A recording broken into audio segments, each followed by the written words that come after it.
त्र्यंबकेश्वरचं दर्शन झालं, पण विकी भाऊ म्हणाला मी थोडी रेस्ट घेतो. पण मी म्हणलं मला निसर्ग बोलवतोय.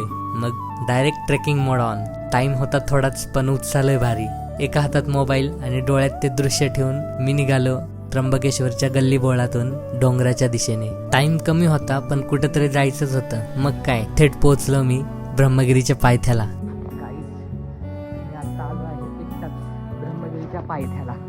टाइम कमी होतं, त्याच्यामुळे तेवढ्या वेळात ब्रह्मगिरीच्या वरती जाऊन परत खाली येणं पॉसिबल नव्हतं. मग काय, एक पॉइंट पाहून बसलो तिथेच व्ह्यू एन्जॉय करत.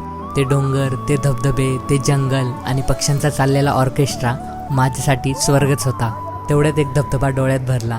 मनात विचार आला इथे जायचंच, पण कसं ते माहीत नाही. मग काय, वळालो त्या दिशेने. पुढे काय झालं हे जाणून घ्यायचंय तर थांबू नका, डायरेक्ट लाईक करा, सबस्क्राईब ठोका. मग पाहूया पुढच्या भागात, जिथे मी एकटाच आणि समोर तो वॉटरफॉल.